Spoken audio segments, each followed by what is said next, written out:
नाजरीन, आपका आग मऊ में खैर मकदम है। मैं हूं नौशाद अंसारी। आदाब।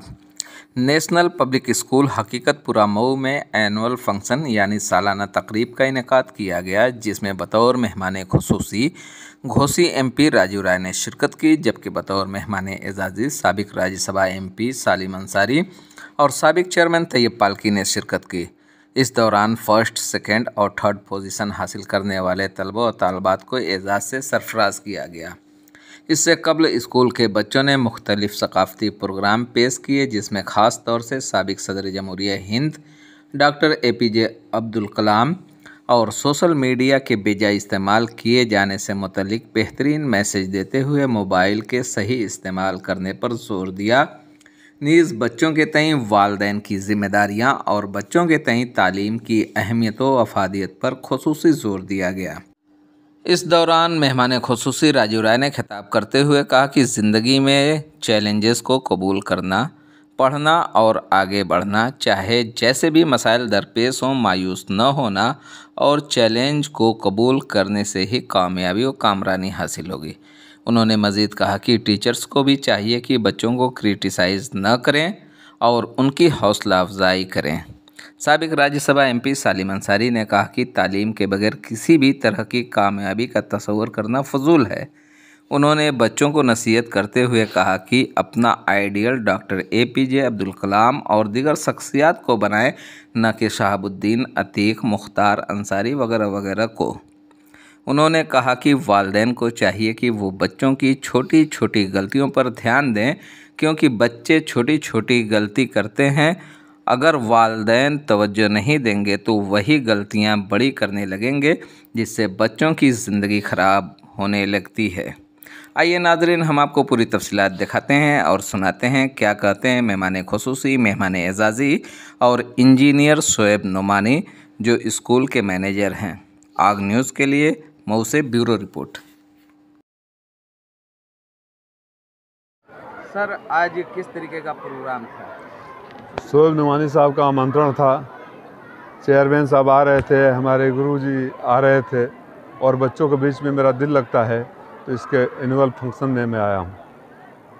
यहाँ पर आने के बाद आप कैसा महसूस कर रहे हैं? मुझे अपने पुराने दिन छात्र के रूप में, और मैं मूलतः एक शिक्षक हूँ, तो मुझे जब स्कूल कॉलेजों में जाता हूँ तो लगता है मैं क्लासरूम में खड़ा हूँ और वो आत्मा बाहर आकर, नेतागिरी तो रोज़ ही करते हैं, राजनीतिक बातें रोज़ ही करते हैं, एक टीचर और शिक्षक और छात्रों के बीच में संवाद स्थापित करने का प्रयास करता हूं।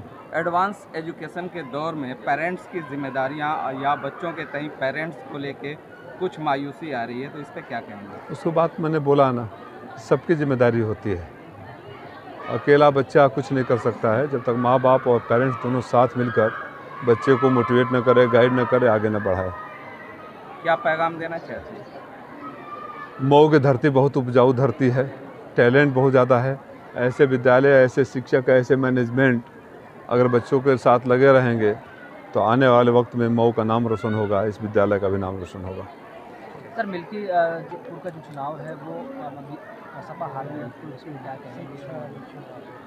दिल्ली में भी काफ़ी बीजेपी जो है। मैं ये बताया, स्कूल कॉलेज में राजनीतिक बातें नहीं करता हूँ, और आप पत्रकार हैं। मिल्कीपुर में चाहे बाकी उपचुनाव में जो तांडव हुआ, उसका हमने विरोध प्रदर्शन सदन में कफन लेकर किया, वो अपने आप में सब कुछ बयान करता है। मैनेजर साहब, आज के प्रोग्राम की क्या खासियत?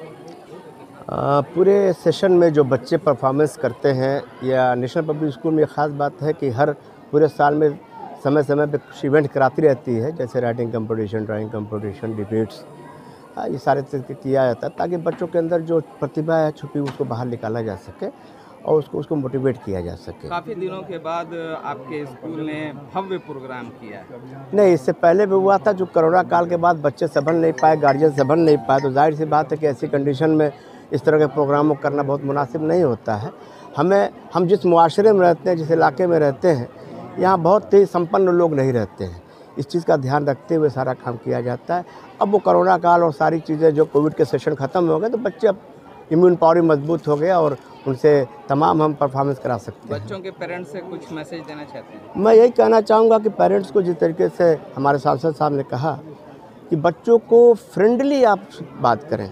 आज के ज़माने में, गूगल के ज़माने में क्या होता है कि अपनी परेशानियों को बच्चे गूगल में ढूंढते हैं और ढूंढते ढूंढते वो गलत ट्रैक पे चले जाते हैं। पहले संयुक्त परिवार हुआ करता था। संयुक्त परिवार में क्या होता, अपनी बातों को रख ली जाती थी और बताई जाती थी, एक दूसरे से कम्युनिकेट कर लिया करते थे। लेकिन आज के दौर में मैं समझता हूँ कि माँ बाप को इस बात की जिम्मेदारी निभाना चाहिए कि वो बच्चों के साथ फ्रेंडली माहौल रखें ताकि वो अपनी बात को कह सकें। मतलब आप फोकस भी करना चाहते हैं कि किताब को ज़्यादा से ज़्यादा पढ़ा जाए? नहीं, किताब को देखिए, जो किताब स्क्रिप्ट, जो लिखी हुई स्क्रिप्ट होती है उसको मेमोराइज़ करना बहुत आसान होता है। लेकिन सोशल मीडिया पर कुछ लिखा हुआ कुछ आप निकालते हैं तो कुछ दिनों बाद वो वॉश आउट हो जाता है। ये जाहिर से इसीलिए मैं कहना चाहूँगा कि माँ बाप को इस बात का पूरा ध्यान देना चाहिए। ठीक है, थैंक यू।